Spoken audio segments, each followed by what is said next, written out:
When I heard it, I just burst out laughing. Here's a guy dying. He's got no legs. He's covered in bed sores. He's depressed. And this idiot is telling him to go into business. But you know what? Les got excited by it. And so did some of our friends. They modified a car so he could drive it without legs. They modified a trailer so he could do it. And he even used his disability as a marketing tool. He called it Legless Les's Courier Service, you know? And you know what? He lived for 6.5 years longer than any doctor gave him. And for 6.5 years, this guy, despite needing to be on a machine 3 times a day, drove 250 kilometres, 5 days a week. Amazing story. And if I needed to believe in asset-based community development, I've got that. Don't dwell on people's disabilities, dwell on their abilities. And wow, exciting things can happen. Number 6, in every community, something works. Instead of asking what's wrong and how to fix it, ask what's worked and how do we get more of it. It's much more powerful. It drives energy. And that's why that whole appreciative approach. See, I see appreciative inquiry as probably the best tool we have in ABCD. I see it as a tool of ABCD. Getting people to start appreciating what's possible. Not talking about what's wrong, but talking about what's worked and talking about what is it that gives pride to our communities and whatever. And number 7 is this: creating positive change begins simply with conversation. This is the most basic tool we've got. How do we get people into conversation? I'm into now having what we call passion nights, where you invite people to the local pub to get passionate about our town and start talking about what could actually happen. Jim, well, you know, drunks like that are just fantastic. They just turn up all the time and so on, you know. But what we've got to realise is every revolution in this world started in a coffee shop or a pub somewhere, where people came together in conversation and started envisaging a different future and starting to put in plans to make it happen. And it seems to me the thing we've lost is being able to facilitate decent conversations with people. What do? We invite people to meetings like this, where you sit like you're in church. This ain't a conversation. This is a nodding head arrangement, both up here and down there. Your heads are starting to nod and so on, you know. I need to give you a great example. This is a town we met, 22 people saying, what are we going to do? It's a dying town. People said people used to accelerate to get through our town. No one wanted to stop here and spend in local shops. What have we got, I said, as assets? And someone said, well, the name's not bad. Bulls. Couldn't we do something with that? You know, it's an asset, the name. And I said, well, what do you mean? He says, well, why don't we become the unforgettable town?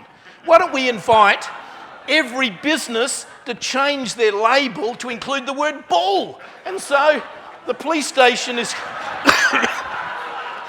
And so today you drive into this town and every building and every shop has been relabelled. The town's booming. Everyone's walking up and down the street, photographing.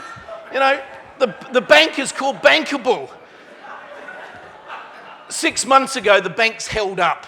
Someone comes in the middle of the night with a forklift and pinches the ATM machine and runs off with the ATM machine and all the money.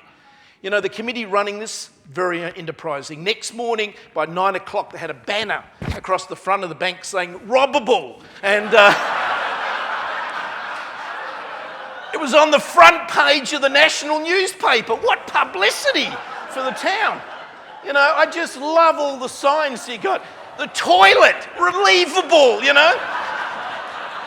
Every tourist wants to be photographed under the sign. It's the most popular. And I love the church, forgivable. The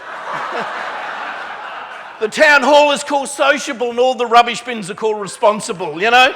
It is just, this is a town who had fun. But that started in a conversation. People just getting together, one person putting up and wham, look at what they've done. It's amazing. You know, that story has appeared in 4 international airline magazines. It just grabs people's amazing thing and so on. And so as a community, they've kind of like discovered what is absolutely unbelievable, and the town is irresistible.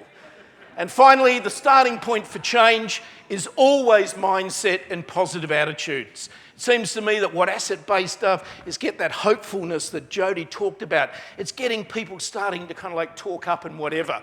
I love this quote from Muhammad Yunus, who said, my greatest challenge has been to change the minds of people. We see things the way our minds have instructed our eyes to see. And it just seems to me that built into this, why ABCD is so powerful is that people start seeing things with fresh eyes, start seeing things in very hopeful kind of like ways and whatever. I love this quote: the start for a better world is the belief that it is possible. And again, this is a very hopeful movement. And I think that's what makes it stand out from many other kind of like initiatives. And I suppose my final story comes from this town called Christchurch.